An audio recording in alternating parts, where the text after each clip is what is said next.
जय हिंद। स्वागत है आप सभी का।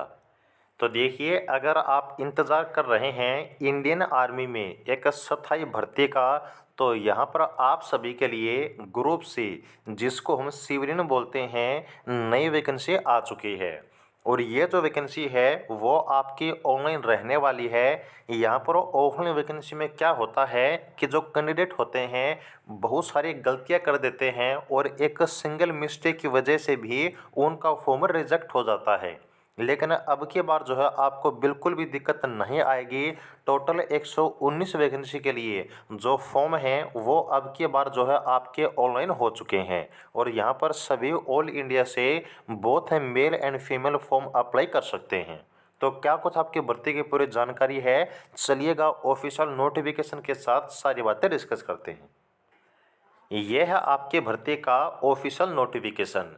यहाँ पर आपसे हमारी एक रिक्वेस्ट रहेगी कि इस वीडियो को पूरा देखिएगा, ताकि यहाँ पर एक सिंगल डाउट भी आपका न बचे और बार बार भर्ती की जानकारी के लिए जो है आपको अलग अलग वीडियो न देखनी पड़े। इस सिंगल वीडियो में ही जो भर्ती की कंप्लीट जानकारी है वो आपको हम बताने वाले हैं। तो सबसे पहले ये जो आपकी वैकेंसी है वो देखिएगा, college of military engineering CME PO Pune में जो है आउट की गई है। और यहाँ पर देखिएगा, ये जो आपकी वैकेंसी है वो आपके डायरेक्ट रिक्रूटमेंट रहने वाली है, यानी कि स्थायी जो आपकी भर्ती है वो आपको देखने को मिलेगी। सबसे पहले यहाँ पर देखिएगा, आपको दिया गया है कि आपको जो पोस्ट है वो कौन सी रहने वाली है। फिर उस पोस्ट में जो आपका पे स्केल है, यानी कि आपकी सैलरी है वो कितनी रहेगी। यहाँ पर आपकी एजुकेशन क्वालिफिकेशन पोस्ट वाइज क्या दी गई है। फिर आपकी टोटल कितनी वैकेंसी हैं, SC ST OBC EWS और UR, इन सभी कैटेगरी कितनी वैकेंसी हैं, ये पूरा डाटा जो है आपको यहाँ पर बताया गया है। तो यहाँ पर आपकी पोस्ट बहुत ज़्यादा हैं, इसलिए थोड़ा सा टाइम यहाँ पर आपको देखने को मिलने वाला है कि पोस्ट की जो क्वालिफिकेशन है वो हर पोस्ट की अलग अलग रखी गई हैं। तो जिस पोस्ट का फॉर्म आप अप्लाई करना चाहते हैं उसको बिल्कुल ध्यान से देखिएगा। सबसे पहले है यहाँ पर आपकी अकाउंटेंट की पोस्ट। इसमें जो सैलरी है वो रहेगी आपकी लेवल 4 के अनुसार। इसमें सबसे पहले तो आपके पास से डिग्री होनी चाहिए, वो भी सिर्फ और सिर्फ आपके कॉमर्स में। और प्लस में आपके पास जो है अकाउंट्स वर्क का 1 साल का जो एक्सपीरियंस है वह भी होना चाहिए। टोटल यहाँ पर आपकी अकाउंटेंट की एक वैकेंसी है जो कि सिर्फ आपकी UR के लिए है। लेकिन याद रखिएगा, इसमें जो रिजर्व कैटेगरी वाले कैंडिडेट हैं, चाहे मैं किसी भी पोस्ट की बात करूं, अगर आप UR में अप्लाई करना चाहते हैं तो आप कर सकते हैं। सिर्फ वहां पर आपको दो चीज़ों का ध्यान रखना है कि उस पोस्ट की जो एसेंशियल क्वालिफिकेशन है, एक तो वो आप पूरी करते हो, दूसरी चीज़ें जो एज लिमिट है वो भी आपकी UR के अनुसार ही होनी चाहिए। उसके बाद देखिएगा, यहाँ पर आपकी सेकंड पोस्ट है इंस्ट्रूमेंट मैकेनिक की। यहाँ पर भी आपकी सैलरी रहेगी लेवल 4 के अनुसार। यहाँ पर आपकी जो स्टार्टिंग सैलरी है वो बेसिक सैलरी है 25,500 रुपये। लेकिन यहाँ पर जितने भी आपके अलाउंस हैं हर पोस्ट में वो भी आपको अलग से दिए जाएंगे। तो ये जो 25,000 की सैलरी है वो लगभग आपको जो है 40,000 के आसपास देखने को मिलेगी। तो सैलरी ज़बरदस्त है, बस आपको अपना सिलेक्शन लेना है। अब यहाँ पर देखिएगा, जो क्वालिफिकेशन है इंस्ट्रूमेंट मैकेनिक के लिए, सबसे पहले आपको 10वीं पास होना ज़रूरी है। उसके साथ यहाँ पर जो आपकी सर्टिफिकेट है मैकेनिकल इंस्ट्रूमेंट की ITI से, वो भी होना ज़रूरी है। और प्लस में आपके पास जो है 3 साल का एक्सपीरियंस होना चाहिए। यहाँ पर भी टोटल जो है आपकी एक पोस्ट रखी गई है। इसके बाद देखिएगा, जो सीनियर मैकेनिक है इसमें भी आपके पास से 10th है, प्लस में यहाँ पर जो है आपके पास ITI का जो सर्टिफिकेट है वो होना ज़रूरी है। ये जो ITI है वो आपकी मैकेनिक IC इंजन, यानी कि इंटरनल कंबस्टन इंजन, या फिर मैकेनिक मोटर या फिर फिटर से होनी चाहिए। प्लस में 3 साल का जो एक्सपीरियंस है प्रैक्टिकल एक्सपीरियंस ट्रेड में, वो भी आपको जो है होना ज़रूरी है। यहाँ पर टोटल आपकी 2 पोस्ट हैं जो कि UR कैटेगरी के रहने वाली हैं। इसके बाद देखिएगा, आपकी जो अगली पोस्ट है मैकेनिक माइंडर लिथो की। इसमें आपको 10th प्लस में यहाँ पर जो है 1 साल का एक्सपीरियंस होना चाहिए आपके ट्रेड का। ओके। और यहाँ पर जो प्रिंटिंग के नॉलेज है वो भी आपको होना ज़रूरी है। इसमें भी एक पोस्ट है यूआर कैटेगरी के लिए। इन सभी में जो आपकी सैलरी है वो लेवल 4 के अनुसार रखी गई है। इसके बाद यहाँ पर जो आपकी नेक्स्ट वैकेंसी है वो है आपके लेबोरेटरी असिस्टेंट की। इसमें जो है आपको +2 पास होना ज़रूरी है विद फिजिक्स और मैथ। इसके साथ साथ यहाँ पर जो है आपको ग्रेजुएट होना ज़रूरी है, वो भी विद बीएससी। यहाँ पर टोटल जो है आपकी 3 पोस्ट रहने वाली हैं। इसमें जो आपकी सैलरी है वो रहेगी आपके लेवल 3 के अनुसार। इसके बाद आपकी नेक्स्ट वैकेंसी है एलडीसी। इसमें सिर्फ +2 पास आपको होना ज़रूरी है और यहाँ पर जो टाइपिंग स्पीड है वो भी आपकी मांगी गई है। इसमें टोटल आपके जो है 14 वैकेंसी रखी गई हैं। फिर आपकी स्टोर कीपर ग्रेड 2 की पोस्ट है जिसमें आपकी सैलरी है लेवल 2 के अनुसार। लेवल 2 में देखिएगा 19,900 रुपये आपका बेसिक पे है, प्लस में आपके अलाउंस भी आपको दिए जाएंगे। तो यहाँ पर 30,000 के आसपास जो सैलरी है वो आपको देखने को मिल जाएगी। स्टोर कीपर में +2 पास होने के साथ स्टोर कीपर का 1 साल का जो एक्सपीरियंस है वो आपके पास होना ज़रूरी है। स्टोर कीपर के टोटल यहाँ पर देखिएगा 2 पोस्ट रखी गई हैं। इसके बाद आपके जो नेक्स्ट वैकेंसी है वो है आपकी CMD यानी कि सिविल मोटर ड्राइवर की वैकेंसी है। यहाँ पर आपको 10th पास प्लस में आपके पास जो है हैवी व्हीकल का जो वैलिड लाइसेंस है वो होना ज़रूरी है और 2 साल का जो है आपके पास से एक्सपीरियंस होना चाहिए। यहाँ पर टोटल आपकी 3 वैकेंसी रखी गई हैं। इसके बाद आपको जो अगले पोस्ट दी गई है वो है लाइब्रेरी क्लर्क की। यहाँ पर भी सिर्फ आपको +2 पास प्लस में 1 साल का जो एक्सपीरियंस है वो आपके पास से होना चाहिए। यहाँ पर टोटल आपके 2 पोस्ट हैं। देन आपके जो है सैंड मॉडलर की टोटल यहाँ पर जो है 4 वैकेंसी दी गई हैं जिसमें आपको सबसे पहले 10वें पास होना चाहिए, प्लस में आपको जो है 1 साल का ट्रेड में जो एक्सपीरियंस है वो भी होना ज़रूरी है। इसके बाद यहाँ पर आपकी जो नेक्स्ट पोस्ट है वो है कुक के लिए, जिसके टोटल 3 वैकेंसी हैं। यहाँ पर 1 साल का एक्सपीरियंस आपको होना चाहिए 10वें पास होने के साथ।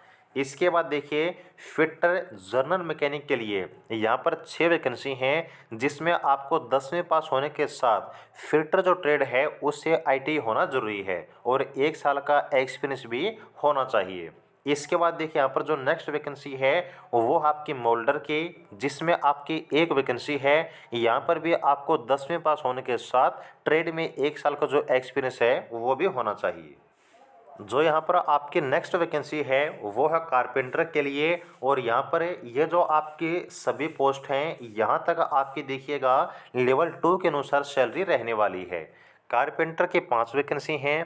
यहाँ पर आपको जो है सबसे पहले 10वें पास प्लस में यहाँ पर जो है 1 साल का एक्सपीरियंस आपके पास से होना चाहिए।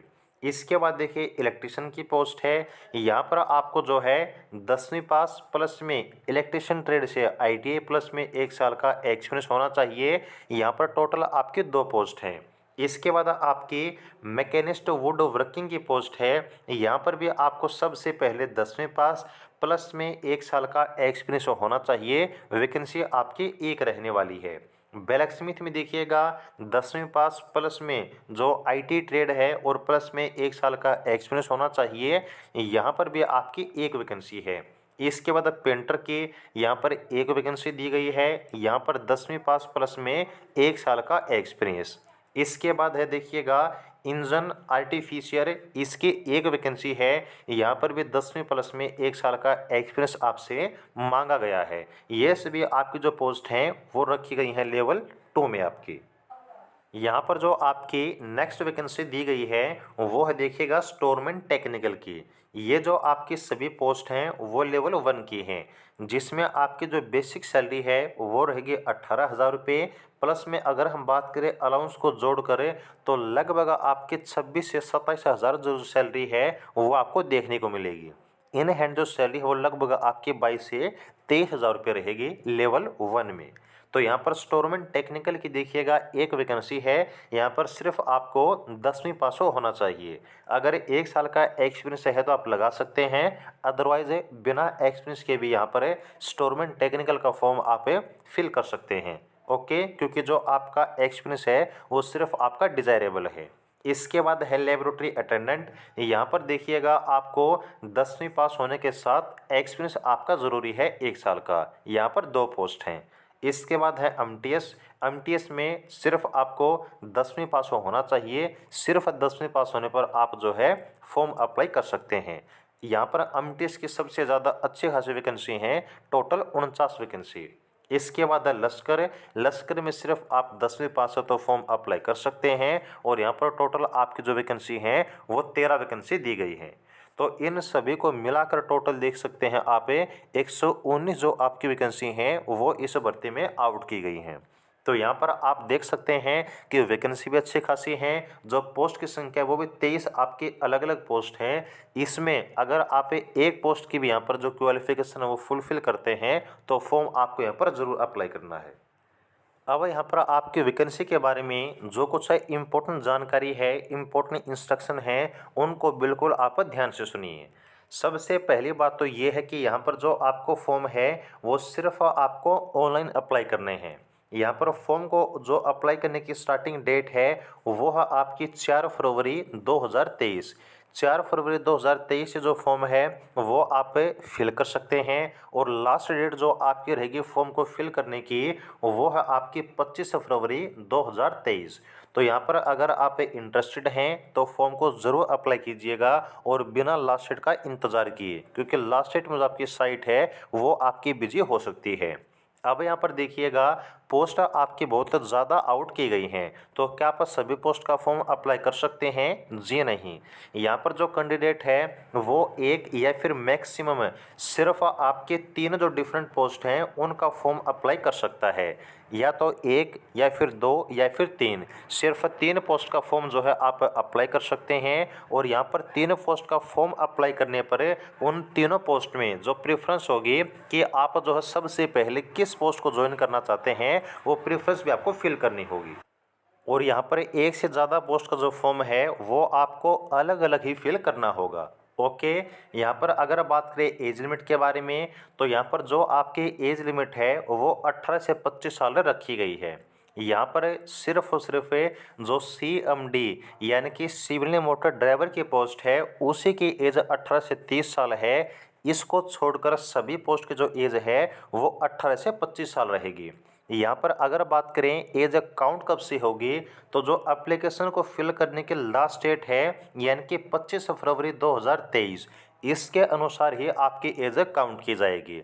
और अगर रिजर्व कैटेगरी में आपकी वैकेंसी है तो जो रिजर्व कैटेगरी वाले कैंडिडेट हैं वहाँ पर OBC को 3 साल और SC ST को जो है एज में 5 साल की छूट यहाँ पर दी जाएगी। ये बात भी आप याद रखिएगा। रिजर्व कैटेगरी वाले अगर UR में फॉर्म अप्लाई करते हैं तो आपको जो है एज में छूट नहीं मिलेगी। ओके। अब यहाँ पर देखिएगा जो फॉर्म है वो तो सभी बच्चे फिल कर सकते हैं, लेकिन याद रखिएगा जो आपका फॉर्म है उसको फिल करने के बाद सबसे पहली प्रोसेस आपकी होगी रिटन एग्ज़ाम। अगर बात करें रिटन एग्ज़ाम कितने दिन में होगा तो यहाँ पर आपको बताया गया है कि जो आपके फॉर्म को फिल करने की लास्ट डेट है इसके बाद आपको शॉर्ट लिस्ट किया जाएगा। शॉर्ट लिस्ट किस आधार पर किया जाएगा तो रिटन टेस्ट के लिए जो आपकी एसेंशियल एजुकेशन क्वालिफिकेशन है उसमें आपकी कितनी परसेंटेज है उसके आधार पर ही यहाँ पर जो है आपको शॉर्ट लिस्ट किया जाएगा। और जब यहाँ पर आपके फॉर्म बिल्कुल फिल हो जाते हैं लास्ट डेट के बाद 30 दिनों के अंदर अंदर जो आपका एडमिट कार्ड है रिटन एग्जाम के लिए वो आपका आउट कर दिया जाएगा। और जो बच्चे शॉर्ट लिस्ट हो जाते हैं उनको ईमेल आईडी या फिर उनके मोबाइल नंबर पर जो है SMS कर दिया जाएगा। इसके अलावा वो अपना जो एप्लीकेशन फॉर्म है वो आपकी जो ऑफिशियल वेबसाइट है cmepune.edu.in यहाँ से भी चेक कर सकते हैं।